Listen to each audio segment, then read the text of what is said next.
On the day I was born, I experienced my first cage. My mama's body was too narrow for my body, and her bones kept me locked in place. We tried in unison to meet each other for an entire day. Eventually, in order to save both of our lives, the doctors cut her open and I was whisked away. My sensitive body was stabilized and we were finally allowed to go home. For the first few months of my life, my mama held me planted to this earth with her loving hand each night, afraid that I would not survive the darkness. Her love continues to hold me and root me to this place. They could not save me from every cage. Even before I was born, the shape of my organs locked me into a prison I have learned to call the gender binary. "You're pregnant? Is it a girl or a boy?" As if those are the only ways to be. Every year, pink and purple and curves and dolls and flowers and aprons and lace. Something about me never fit into the high heel-shaped cage, but I learned how to pretend. I got so good at pretending that I lost myself temporarily in the expectations of the gender I was assigned. I see pictures of myself from the past, and I catch glimpses of the pain I felt, but did not yet have the words to describe. I asked myself what was wrong with me, not knowing I wasn't the problem. "Are you a girl or a boy?" The preschoolers ask me regularly. Their understanding of gender is limited to the grown-ups they know. Sometimes they try to guess. "I know you're a girl because you're wearing a dress." Then I show them pictures of people of all different genders wearing dresses. "You look like a boy because you have short hair and hairy legs."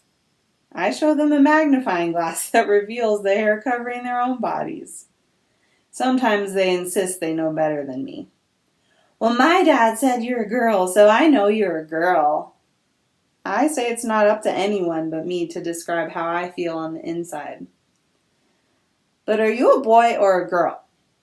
"I feel like a rainbow," I say and giggle. I don't need my students to understand what I mean. I just need others to respect me and treat me how they want to be treated. Maybe others feel more comfortable with only two choices, chocolate or vanilla, left or right. I will always be a rainbow. "Just tell us if you're a girl or a boy."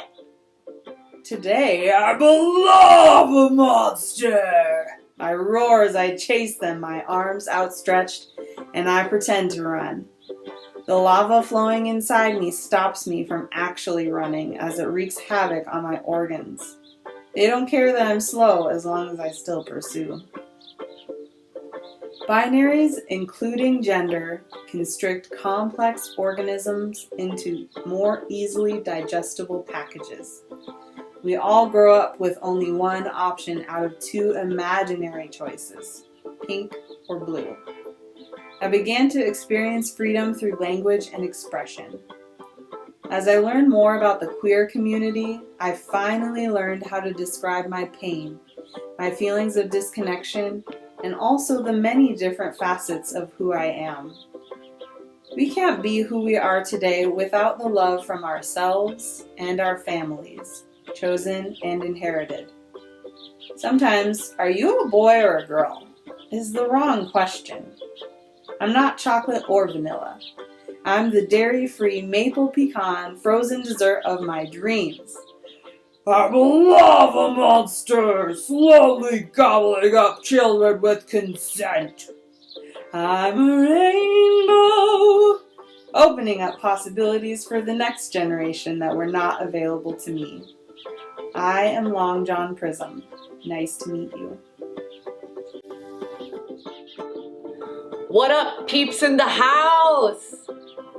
Hola, ¿cómo están? Mi nombre es...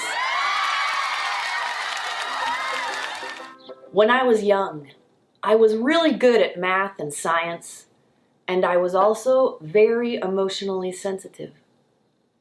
I would cry frequently, especially if I witnessed suffering, which I have since learned is called having deep empathy. I loved to run and play with the boys and also play dress up with the girls.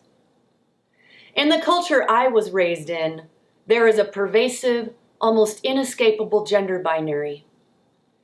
Checking one gender box limits me from being able to explore and express the many different sides of myself. I want more. Liberation and evolution. I lived in Latin America for many years, which is why I am bilingual. I learned so much from my time there. Aprendí mucho de mi tiempo en América del Sur.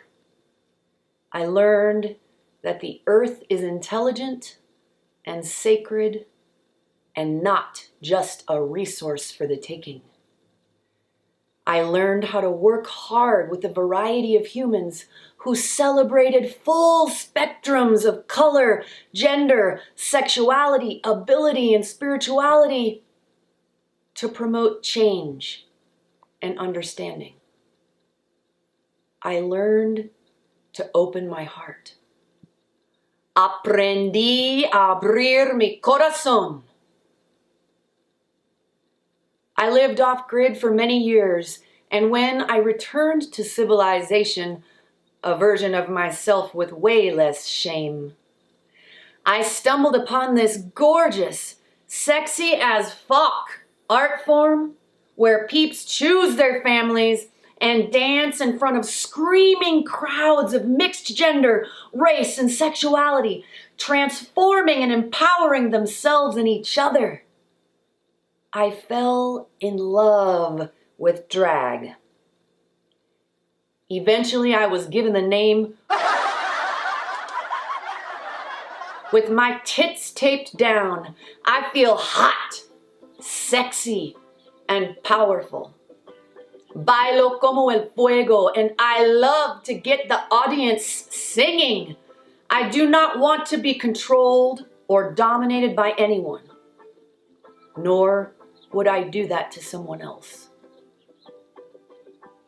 My identity remains on a spectrum, and my own strong heart, though it has been broken many times, remains open to folks who are safe.